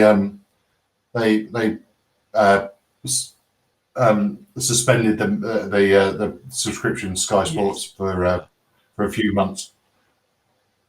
But of course, obviously now everybody's getting all the games. So I suppose the argument is now people are getting more live games than actually they're even paying for. Be a bit cheeky if they try to put the prices up, but you never know. What's your view on it, Des? Do you think? Obviously, they put a schedule out for up to what was this weekend's games, with obviously then an international break. They've not then done the next set of games. They said they weren't going to start to continue showing all the games. If there's a view that actually it's looking like, as Simon suggests, that maybe fans aren't going to get in maybe this season and therefore they're going to need to show something, do you think they're then going to quickly turn to some sort of season ticket model per club, or how do you think they'll go about it? Yeah, so that's a really good question. So some clubs already have channels, of course, so that you can get Liverpool FC TV and same with Man United and stuff. So there's platforms that are sort of available on Sky for fans of those clubs to be able to, if you like, both watch and pay for content. So that could be one route that they'll go. Of course, for Sky, it's as easy to lop cash off of the money that they pay for the football. Whether the clubs are going to continue to be willing to do that is a whole other question. So, I would say it's pretty complicated. I think one of the things that they might do is to look at the numbers, because I certainly have not watched more football than I normally would, even though all of the games are on, because I'm just interested in a set number of games, and generally those games are televised. So whether Simon, would I be right? Would I right in saying for the championship game during lockdown, they were charging per so you could watch your own club's game on a streaming. They still are. It's called. It's I follow the. I follow. That's it. Yeah, that's it. It's what do they charge for that? £10 a game. And they say that they've added value by sort of doing a half an hour pre-match talk and there's a half an hour of interviews and stuff afterwards. But before, if you were watching it from abroad, you could watch it for a fiver, or via a VPN, of course. Yeah. So now it's a tenner. It's a little bit. It pains me a little bit to watch it, but it's not a bad stream. Generally, it's pretty reliable, more reliable than my internet's been tonight. But it's not bad. But the commentary is incredibly biased, as you can imagine, and it's a little bit irksome. I mean, it's only second best to actually being there. And does all the money go to the club, or how does it work? I'd imagine I would imagine take a hefty chunk because they provide the feed presumably. But the club will be making an amount from it, I'd imagine. But nowhere near enough to replace having 20,000 people in the stadium all paying upwards of 25 quid a ticket. Yeah, and buying a hot dog and a cup of tea and all of that good stuff. Exactly. Yeah, it's a bit of a killer. I mean, I do worry, I have to say, unless there is a trickle effect for the money. I do worry about those lower league clubs, and I'm not talking about championship clubs, albeit some of them will get dragged in. But below that, I don't see how they survive. I mean, where's the revenue coming from? How are Bristol City financially, Simon? We're lucky. We've got Steve Lansdowne as our chairman and of Hargreaves and Lansdowne investment company, and he's a billionaire. He's got I think he's worth about 3 billion from his sale of Hargreaves Lansdowne.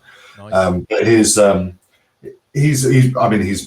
can't fault the guy, to be fair. He's everything he does is for the city of Bristol. So he also owns Bristol Rugby Club. They play at Ashton Gate now. He also owns the basketball team, the women's football team, and so he's developed the stadium. He's developed the academy and the training ground. So everything's Premiership quality. Everything's geared up to us being in the Premiership eventually. And he, I think he won't let the club subside into any kind of financial ruin. But his motto has always been that everything needs to be sustainable in the long run, and this will have got knocked him back a few years, I'd imagine, with that plan. I'll tell you what, that is super impressive. You're very, very lucky to have an owner with both deep pockets and a genuine interest in the area. I'm assuming, is he born and bred Bristol then? Is that the reason? Or? Yeah, he started, but him and whoever Hargreaves is, Peter Hargreaves, I think his name is, they started Hargreaves Lansdowne in the basement of his old house. Nice. Of his family house. Do you think, does he have any interest in adventure sports? Because Bristol Adventure Sports, funnily enough, they're based out of Saint-Tropez. They need a new boat and a few flip-flops for the old water sports, I think any tip them a nod. And also potentially a watch with a countdown timer that can go to 200 meters, not just 50 just in case you drop it. Just in case you drop it. I think any potential interest he might have in that kind of business would pretty quickly fade after he met the owner. Well, no. You'll be devastated, Simon. Have you seen? No, don't say it, Lee. Don't tell him. I was just going to say there won't be as much need for money for product in the budget for hair product. That cost has fallen out of the business now, Lee. Right? That's what you're going to say. Yeah, it's gone. It's gone. What?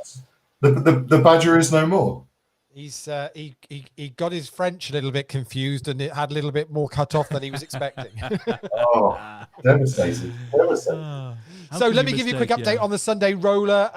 Matty Ogilvy was bubbled the medals. Horrible hand, Ace King versus Ace 5, and the Ace 5 got there on a flush. So that left us with 3 players left. Daniel Silva from Brazil has ended up in bronze medal position, picking up $320. Lewis Tabib from Austria, well done to you, Lewis. $456 in the Brooke position in silver. And our gold medalist tonight is Sima Skirsis, who picks up $654. So very well done to them. And he's from Lithuania. So if they get in contact, we'll get medals out to them. Fantastic. Whatsoever. So focus now moves over to the squads where Simon's lost a few chips. He might be able to tell us the story of how, whether it was Jamie Edgill or Jamie White that he gave them to. I'm guessing it was one or the other. But It was 2 hands ago to this Jamie Edgill character, who he just opened under the gun. I defended the big with 3-4 of the heart variety, and the flop was pretty nice. Came deuce 5, jack, I think, with 2 hearts, and I just check shoved. He was like 15 bigs effective, I think. So it just played itself, but I didn't get there. Let me tell you something about that Jamie Edgill character, right? Tonight he's playing in rage. He's playing any 2. He doesn't care. Any 2. Big Well, the only 2 that Jamie. I've seen him play are 2 queens, so I'm not sure that really stacks up. Who is this Jamie Edgill guy? Friend of Scouts. He Good plays lad. the Purple Ackies, which Jamie's is a good Scouts' lad. team with Andy Kingan. So nice guys. I mean, I've lost a pot to him, so I instantly hate him. Whoever Yeah. So actually, with the bubbles just burst. So Steve Slater finished in 14th place, and our bubble boy for the night. This will cheer you up. Scouse finishes in 13th and just misses out on the money. Caps off the day. Caps it. Just that pretty much, completes his day. Tom Banks in the chat has just said, I hope Robin's reached the Prem. My buddy's son is keeper Dan Bentley, great shot stopper and penalty specialist. He Dan Bentley got the man of the match in the game yesterday against Forest. And if you haven't seen it, just go onto YouTube and watch the highlights, because one of the save, well, I think 2 of the saves that he's made are probably the 2 of the best saves you'll see in the championship this year. But one of them is just, I mean, it's world class. Wow. It was within the first 5 minutes, and it was just incredible. Dan Bentley is he came from Brentford. We got him really, really cheap, and he's just a revelation. The guy is just an incredible keeper. He's future England keeper, I would say. Tom's been on the show, fairly new to APAT. It's kind of got involved. Yeah, I don't know who he is, but yeah, so it's a lot of obviously a nice guy. Ridiculously knowledgeable, but what I would probably say is probably one of the most well-connected people I've ever had the pleasure of meeting and chatting to. Knows everybody from everything. When he was on the show, Des, he was telling us about was it Beatles stories, wasn't it? And kind of connections for from that, and but so is Dan Bentley young keeper then, Simon? Or? Yeah, I think he's maybe 26, I guess. So young for a keeper. Let me just text that off to Jurgen now, because I think we need a backup goalie. Right, Allison was injured with the COVID tonight, and we need a backup goalie. I don't think you could blame Adrian for many of those goals tonight. Well, really. unfortunately, listen, I'm not into blaming players. I am, but unfortunately, he did rick the first one, and the first one was the most damaging. Yes, because it sends them. It's momentum, isn't it? It was early, and we were playing terribly, I have to say, but nonetheless, he sort of passed it across his 6-yard area to no one in particular. Goal ensued immediately, and at that point, everybody's pissed off with themselves, and they don't trust the goalie any longer, and it just becomes a bit of a mess. Oh, it's funny actually. I mean, we shipped 6, and I don't think you could blame De Gea for one of them this afternoon. No, most of the blame you really. probably. In fact, I don't. I think we were Harry, 4. right? We conceded 4 at half time. I don't think they'd even mentioned De Gea. Yeah, United were awful. I've never seen United play as badly as they did. Harry Maguire he looked like he'd never played a game of football in his life. Yeah, it was the strangest of. So I mentioned, of course, young. Afternoons. What do we call him? Young Bennett? Young Dan Bentley. Yeah, I mentioned Bentley because, of course, the transfer window closes tomorrow evening. And just for Scouts, who's joined this one a bit late, he said Alisson was a shoulder injury. So we absolutely get that. We had a hang on a minute. Exciting earlier. Stuff because our guest has made the final table. Awesome. I'm scraped in. Let's get that up. Yeah, Scouts, we were just speculating. We were having a discussion earlier as to whether that might have been a cover for another COVID within the squad. I don't think so, I have to admit, but that was where that point came from. There we go, guys. We are up and live. So well done on making the final, Simon. Thank you, mate. You say scraped him, but you're 5th of 8, albeit the 3 guys behind you haven't got that many less chips than you have. But as Jamie Edgell's all in with King Queen against Ace 3 of Jamie White, and that's a bad flop, is it really? As flops go, you'll take that all day long. Oh, hang on a second, Jobs. I've got aces here. we are on delay, aren't we? We're on delay. Yeah, there's a delay of about 5 seconds. We go. I'm all in with my aces. I never know whether to believe him or not. I wouldn't believe him. I definitely didn't have aces. Yeah, he's using the technology. I like it. He gets it through anyway. So. Oh, it's too funny. I really wanted to get called and have to show down my Jack 6 offsuit. I'm trying to think who's on the final table that's likely to be listening to the stream. I think Jamie Edgell tends to. Jay White often does. Phil's the Danny Weaver. Danny Weaver will. Phil will definitely be. Phil's all in now, and Phil will definitely be listening in. Oh, here we go. It's a race. Oh dear. Ace Queen. He's going to have to hit. Going to need to be a 4, and he's not going to do it. It's going to have a few chips back, but pretty much not even a big blind. So lovely guy, Phil Collis. Really nice bloke, isn't he? I like lovely. him. We've had him on the show a couple of times as well, and really nice. Who's that? Well, who's Ivan Drago? Oh, I mean Andrew Drago. I actually think he's a Bristol player. Is he? I think, yeah.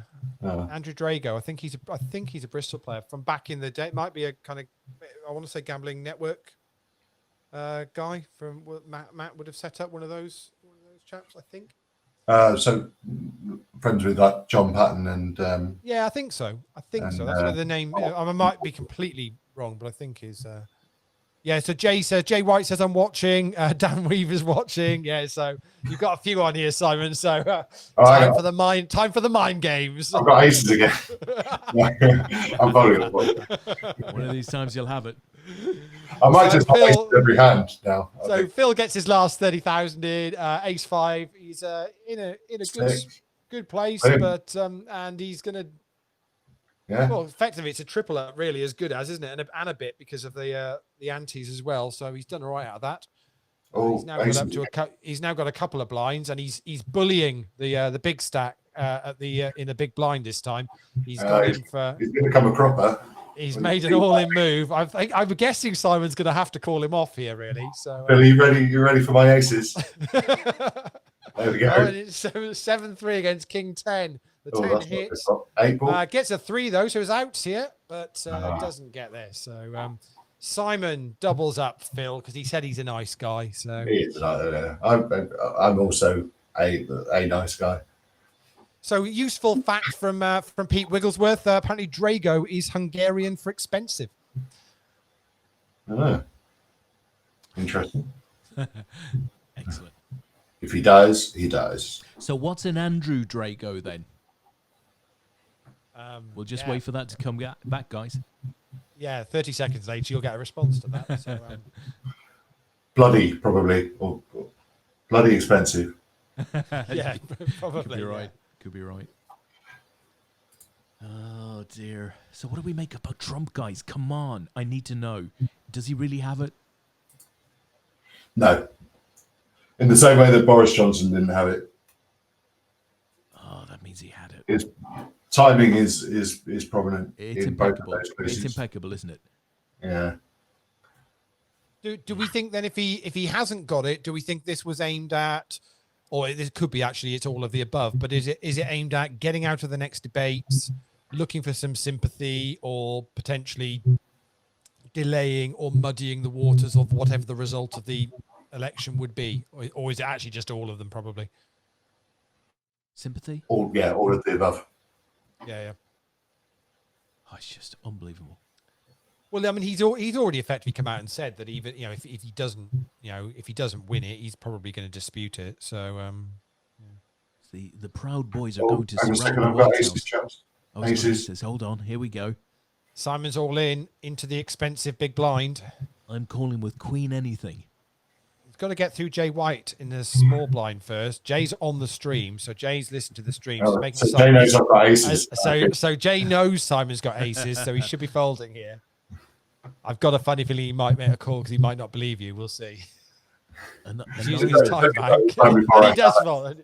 And he gets it. Simon gets it through. Again, an iron is in the chat box. He says, I can't say what an iron is Welsh for because Ellen might be watching. At which point Nelly comes on and says, I am, but spill the beans. There we go. That's the spirit. I can't because it's a 4-letter word. What 4-letter word could it be, lads? It's a bit harsh if your parents have called you twat.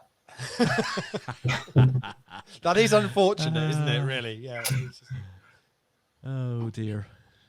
I mean, at least get to know him before you call him, you christen him a swear word. Listen, Phil Coles is now in the chat box saying, I have suited aces now. Check the deck. It's all happening. I think they're using us, Lee. I think they're using us as a conduit to get cash money. Quite possibly. I've never felt so filthy. Well, I think pretty much with Danny Weaver on this final table still with a decent stack, I think we can pretty much safely say that the Lockdown crew are going to be game week 26 winners. Who's in the Lockdown crew? So Lockdown crew is Danny Weaver, as I've just mentioned, Pete Wigglesworth, Graham Pound, and Marion Giori. Is it Giori? I think it's Giori, isn't it? Giori, Congratulations to them. So well done to them. And I think pretty much we can safely say that Yanni from the Ilfracroom Poker Squad is going to be MVP for the week as well. Nice work. So, nice work, Yanni. And I'm pretty sure... Well done. Yeah, well done to those guys. I'm pretty sure Marion could probably tell us that Drago, he could confirm whether it is or not the Hungarian 4. What did we say was the Hungarian 4? Expensive. Expensive. And Simon Lawler's finally in the house. Good. We can talk about football finally. Yeah. I think we'd rather talk about an S. So Phil's all in with his Queen Jack against the Ace 10 of a Jamie Edgill, and Jack on the flop is good for him, so he's going to get another dub. So Phil's gone from what, about 3/4 of a big blind. He's now got 12 big blinds. It's gone very well. He'll have a nosebleed in Chesterfield. An outbreak of nosebleeds in Chesterfield. That's what happened there. So 3 of them all in here: King, Queen, and Ace Jack, and Ace hits, and that's going to be good enough for a triple up for John Stocker. Massive. And that's going to leave Andrew and Jamie pretty short now, which is obviously this is a laddering game, Simon. Is this what you? Yeah, it's big money, isn't on it? this final table, yeah. Big money. I haven't looked at the payouts yet, but I'd imagine it's huge, isn't it? Massive. I mean, and of course, you've then got the significant media exposure. There are medals for this, is it? Which comes not for this particular one. You missed you've already bust the medal event for the night. But you could play another. What the final medal event of this championship weekend is tomorrow night, and it's PLO8. So you could give that a go tomorrow night. $33 buy-in, 7 o'clock start. I may well do that. I may well. Yeah, there's obviously it's the field is packed full of PLO8 experts, obviously. Yes, of course. Because everybody that plays PLO8 obviously is an expert. So the old Steve Redfern effect. Oh, he gets very offended by that kind of comment. Oh no, Jamie Edgell's gone. He has. I like that guy. Yeah, kind of. But to be fair, Des did call it that he was pretty much playing fairly loose and aggressive. So Phil's all in with the 9s up against Andrew Drago's 4s. He's in good shape. Look at that diamond. Oh, it's another diamond. The diamond's going to hit. Oh, the straight hits. Runner for the straight. See that far too often on Party. Far too often. So as soon as Phil had built them up and was starting to look good, he gives a few away to the short stack. But what do you do?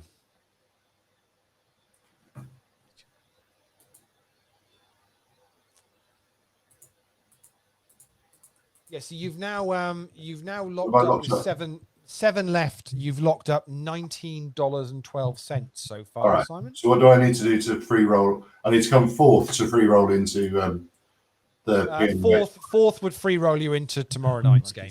I like his thinking. What is what's going on with the worlds, by the way, boys? Anything? Are we having it online or what's going on? Is he of sufficient VIP level, Lee, for us to have that discussion with him? Yeah. Just check.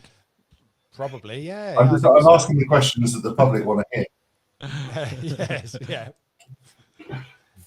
The plan is still to do that. Yeah, the original plan was we were going to do it during the summer. Then obviously the WPT landed on Party, and it would be crazy to kind of to go against that because there's no need to because we're all working in the same direction. So and then since then they've had to put a few other tournaments in. So we're still very much got the schedule in and chatting to the guys. And the plan will be that we will get a Worlds online sometime. Oh, very quickly. Sorry, Phil. Late autumn. Sorry, Phil. Aces. Yeah, I've got aces again. Sorry, Phil. Oh dear. Oh. Ace 9 has been snap called by Phil's. King Queen. He's murdered him. What a flop. I told you I had aces. You need to believe me, Phil. That Sorry, King Queen looked very pretty, I have to say. Look at Phil. He can't do anything but fold, but call them. So were they? What I would just say, busting Phil there has just earned you another $4.50. Oh my word! Nice. I could eat tomorrow. I think, on the Worlds, what we're keen to do is to do it right as right as we can do, and that's what we're working on. So the scheduling, all of that good stuff. I think we're sort of quite hopeful that we'll do something quite nice. Any noise from Party about mixed games potentially?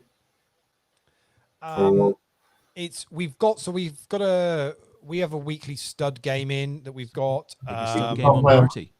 Why can't we play that on the Mac, by the way? Because it's only available on the Windows download, unfortunately. Just for poor people. Yeah, it's yeah, it is slightly frustrating. Simon's all in again. Aces again. I don't think Jojo is. He's made the call with 8s. It's a race. Oh, here we go. Simon's going to need to get there on the river. 19%. He misses. Misses. 31.50. That's not enough to play tomorrow, is it? Wow. They wanted me to redeposit, clearly. As an accountant, $1.50 shy. That was pretty loose, wasn't it? No, I don't think so. I don't think five-handed. No, I think five-handed. That's a fair. I think that's pretty standard. Yeah. To be honest, the call with the the call's probably looser than actually your. Well, it was. I think it's a snap call. I think it just plays itself. I don't know. Fingertips into the last 4. You hit the money required for tomorrow night, and I missed out on the medals. That's a shame. No medals tonight. What do you do? What do you do with your medals? Have you got them in some sort of cabinet at home, or? Well, I know we all joke about, all the Team Gotham guys joke about that. I mean, I think Chris. Apart from Ian doesn't joke about it. It's not a laughing matter for Ian Wick. I think Chris is the only one that probably genuinely doesn't know where his medals are, I just have mine in the spare room, just on a shelf. I mean, I certainly don't have a display with glass shelves and lighting that Asa and Carl Pilgrim seem to pride themselves on, but but all power to them. I mean, if that's what they like looking at, then nothing wrong with that. No, I've got the internet. So I've got yeah, I saw. So just while Nye's asked the question, where are the other positions for the squad? So we said the lockdown crew pretty much got first place secure, with Danny Weaver still going for them with 4 players left. Eat My Stack are in second place, and the Four Nations guys are going to finish third. And I'm going to suggest probably it's going to be Ilfracombe Poker Squad are going to finish in 4th place, I think, this week. So that's likely to be where we're going to end up. I don't win anything for my 5th place, no. Just the cash. That's disappointing. Respect to the fans. Respect to the fans. That's a decent run though, because genuinely most guests that come on the show, so they don't last very long in the poker for some reason. Don't know why. But if you will have people like Paul Haycock coming on as guests. That's fair enough. Yeah. Is he with you at the moment, Paul? No, he's not. No, it's not just behind you. No, unfortunately not. It's very difficult because it's all Zoom calls these days. It's just not the same, is it? Oh God, yeah. How have you coped with not being able to see each other every 5 minutes? Yeah, it's not been easy. All right, look, it's difficult for everybody, but we're all getting through this together. Yeah. I don't think I ever want to go back to an office again. No, I must admit, I'm of the same view. Yeah. I'm quite happy with the way it is, I must admit. So, but I think people on their own. I think as a serious point, I think all this working remote, if people are on their own, it can get a little dicey. So people need to look after their mental health. I think that's a real thing. If we've learned anything from the lockdown, I think it is that mental health is predominantly a real thing these days. I would tend to agree. It's if anybody could do anything, to just make sure you're just in contact with people and just checking people are okay, and just having that kind of that conversation with people doesn't do any harm whatsoever. So, give generously. So all of the charities. We should probably have a number at the bottom of the screen. Don't get me started on charities, because it's going to be one of my pet topics on the show in the past 6 months has been do you know how much money that NHS Together charity have got and they're not spending is just ridiculous. But it must be going into the multi-millions, right? Billions. Do you think billions? Oh, it's just ridiculous amounts of money. So what are they going to do with it? It's a serious amount of money. Well, all they do is they filter it down to the individual NHS trusts is what they eventually do with it. But no, it's not billions. It's hundreds of millions they've raised, which is great, and that's all lovely. Yeah. But it's then where it's going to go. Yeah. But of course, the problem you've got is in the meantime, all of the other charities that would normally have fundraising and things going on, people haven't been donating or doing any fundraising for. So you're now seeing, I think it was Help for Heroes made a whole load of people redundant not that long ago. And partly because obviously they've not done a lot of the events they would normally do during the summer, where they would do fundraising and information and that kind of thing. And that's just going to be an ongoing thing. It's a weird one. Everyone's trying to do their bit, but the food banks and kind of those type of charities at the moment are really struggling. That's terrible. And even the weekly clapping sessions, they died out pretty quickly, didn't they? yeah, it's again, I don't know, I don't quite know why. It's the narrative gets moved. That's the problem. Is whatever is kind of the hot topic that they want to discuss. It's well, 1 minute it's what's happening with exam results, and then all of a sudden it's right. The next topic is people going back to university, and let's go and interview them all in their in halls of residence out the window because they're all having to self-isolate for 2 weeks, and so that becomes the next thing to talk about. And before that, it was you can't get a COVID test. And okay, so we've got somebody on here now. How easy was it, Des? Oh well, actually, do you know the biggest goddamn problem I had with it is that the address of where the thing was not right. So I went to take this thing on Saturday evening and couldn't find the place. So from an admin point of view, an absolute nightmare. But when I actually found the place, very, very easy, very easy. I've heard it's quite an uncomfortable test, though, is it? Pardon? The actual test, I've heard it's quite uncomfortable. It's not. I found the whole thing a bit. It was a bit sort of weird, really. So there was this very large sort of tent, very large tent. There's a guy in a little sort of almost like a box, like you see at a security guy at a little sort of thing, and he just takes your date of birth and stuff. So you qualify, right? Because you have to book in. You can't just walk in there. So then I go through to the next stage, walk in, you do the old sanitization of the hands, they hand you a package, you go to a sort of a cubicle sort of thing, and... they give you any literature? Hey, say again? They give you any literature for the cubicle? Stop mumbling, man. Say again. To give you a little helping hand. Well, I don't think it's that kind of test. So she says, I was looking one. There is no privacy here, right? So although you're in a space, it's to ensure you don't, I guess, infect anyone if you're infected. But she stays there, the lady does, and you open the bag, and it's like a lucky bag back in the days, right? A load of stuff falls out, and you look at her and you go, what the fuck am I supposed to do with all of this?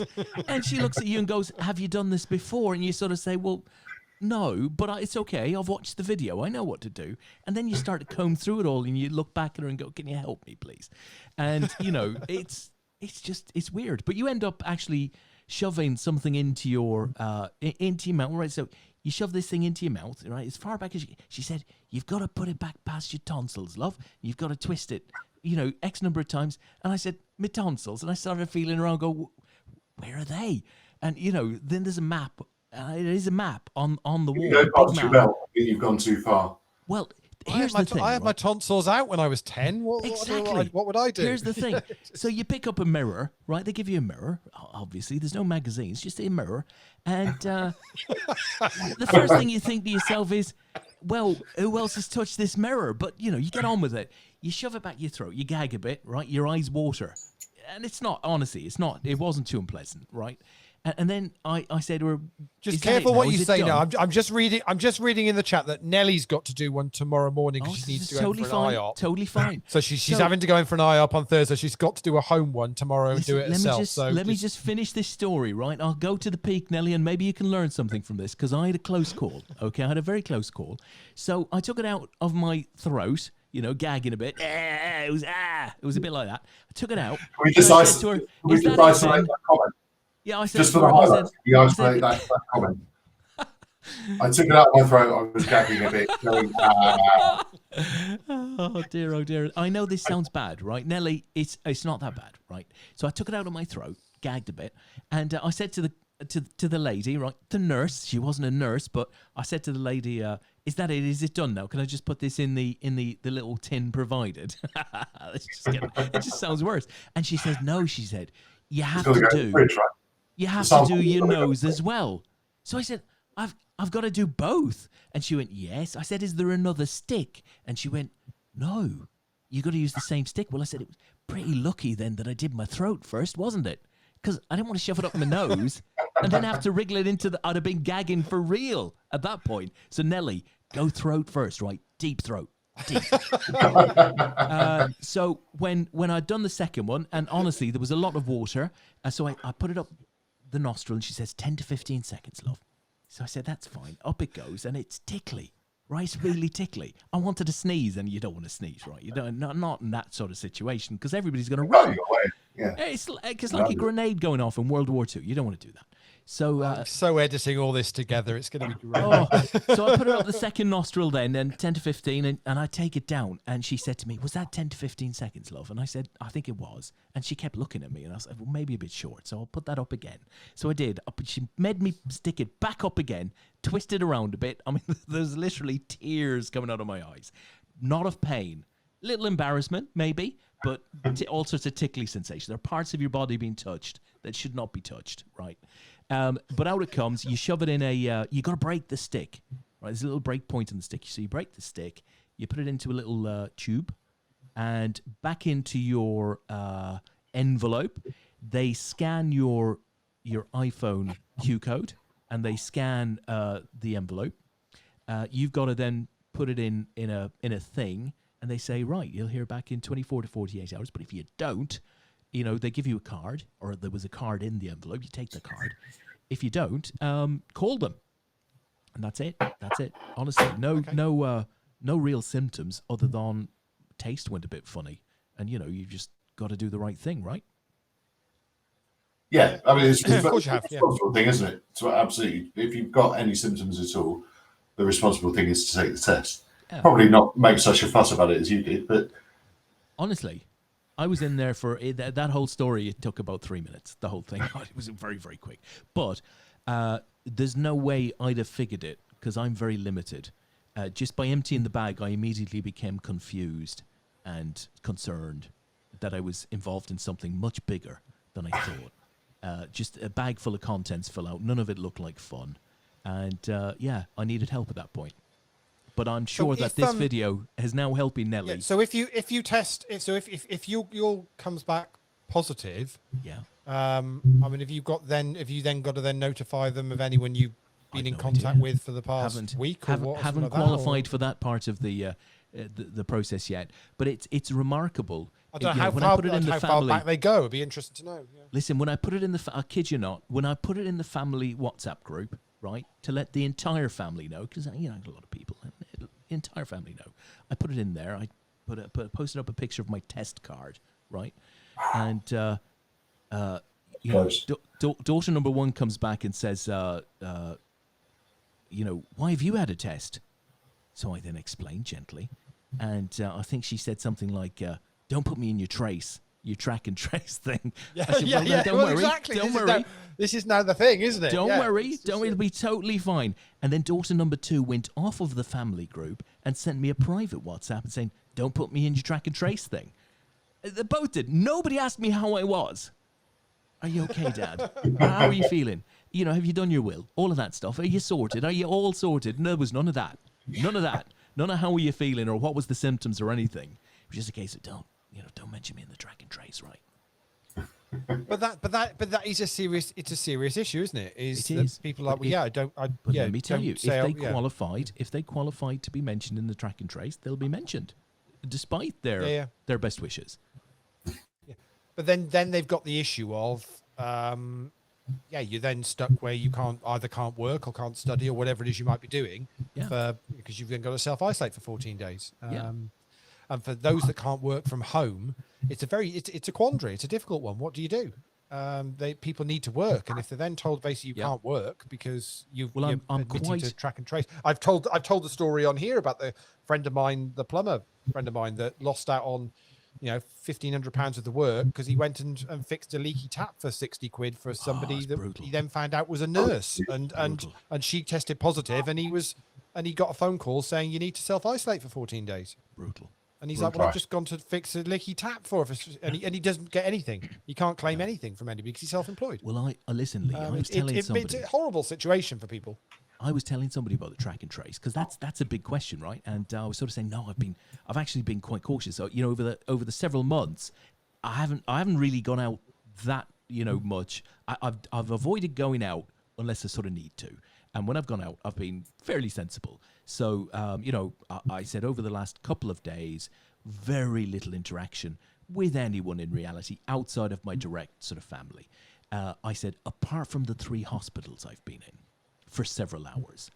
Oh, right, he said. can't do a huge amount about that. Have you downloaded the app? Yes. And So did you scan in? Did you have to scan into each of the hospitals that you went to, or not? No. So the hospitals that I went to were, I mean, they were super slick in terms of control, right? So it wasn't like going into an A&E on a Friday evening, you know, where there's just tons of people and all of that. There were very few people in there. Everybody was heavily masked up. There was sanitizer everywhere. And there was they weren't mixing with people at all. So I went in an emergency type situation. There was a burns issue that I'd mentioned to you, Lee. So we went in. I drove behind an ambulance for the first visit, and went straight into an A&E cubicle. So there were doctors, of course. In that scenario, I'm not talking to anyone. I'm not. There's just everybody's wearing masks, so it's about as secure as it can be. The second time, was very, very similar, and the third time, very, very similar. So I actually was surprised at how well managed the hospital seemed to be. Now, I'm sure it's not that way in every part of the hospitals, but in the bits that I were in, they were yet potentially you might have caught it. The reality is, I pushed a wheelchair, right? I paid for car parking. So I pressed the lift button several times. So that's just the reality of it. And there's certain things that you can't avoid. And unfortunately, as I said to Sean today, were I to be in the same position tomorrow, I'd absolutely have had to do the same things. So you play your best cards as you can, but sometimes they don't fall just exactly as you'd like them to. It's very difficult. I mean, Jen's dad's got to go into hospital week after next because unfortunately timing's just bad, and his defibrillator that he's got after he had his heart attack, the battery's running low on it. Of all things, and he started to beep. So they need to get him in to get it sorted. So they're currently having to self-isolate for 14 days. It was their golden wedding anniversary yesterday. So basically, anything they were going to do basically got stopped because they needed to start self-isolating from last Wednesday. He's then got to go and have a test on, I think, Friday before going. So similar to what Nellie's having to do. But, he's in his mid-70s and obviously has had a heart attack 5 years ago. And they've been very careful about what they do. But it does worry me that, he's having a test. They're doing all the things to make sure he's not got it before he goes into the hospital. But that's not to say that when he's in there, he doesn't pick something up. And obviously he would be in a high-risk category, I guess, for these things.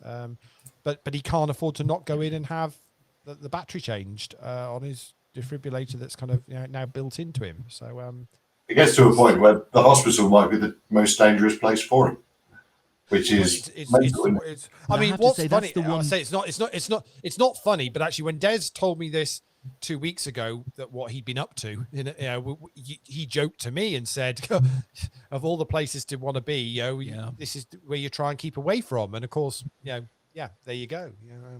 The thing is, though, if you end up in the situation where you sort of have to do it, then you just have to do it. And the one thing I would say, and you should pass this on to him, Lee, and anybody who's gone into hospital, I was super impressed. Now, I might very well have caught it in there, or I might not. I don't know. I don't have any other signs at all, so who knows? But I was super impressed with what I saw. I thought it would be a hell of a lot worse. I thought it would be chaotic. It wasn't. It was super, super controlled. Access was very well managed. So that was a positive, but who knows? And alas, we seem to have finished this thing. We have indeed. So that's the conclusion of squads tonight. So Jojo Paplogo ended up winning that. Jay White finished in second, and John Stocker was in third. So let me just confirm where we've ended up for game week 26 of Poker Squads. Lockdown Crew, well done to you guys. Danny Weaver, Pete Wigglesworth, Graham Pound, and Marion Giori. They ended up winning game week 26. Eat My Stack, back with a blast. Those guys finished in second. Well done to Jeff, Dean, Martin, and Tim. Four Nations were in third. Ilfracombe Poker Squad ended up in fourth place. Talking about Ilfracombe Poker Squad, Yanni from Ilfracombe ended up being the MVP. for game week 26. So very well done to him. We'll get tokens. You'll all be on the list for tokens for next month's championship games. Sunday Roller, which was the championship one, that was ended up won by Simus Skirsis. He picked up $650 in gold medal position. Lewis Tubi from Austria in second for $456, and Daniel Silva from Brazil for $320 in third place. And that is us done for another Sunday night. Fantastic. Lovely job. Well done to all of you guys on your results tonight. Thank you for joining us once again. Lee and myself will be back next Sunday as normal. Big week of poker ahead for you all, I hope. Just leaves me to say thank you to Super Simon. And remember, guys out there, if you need any advice or help in how to get into visual production finance, do feel free to contact Simon directly. In their millions. Facebook page. Yeah. Simon, thank you. It's been a pleasure. Yeah, thank you very much. It's been a lot of fun. It's always nice to catch up with you both. Brilliant. Okay, Simon. So thanks again. Have a great week, guys, and we will be back in touch next weekend. Ciao for now.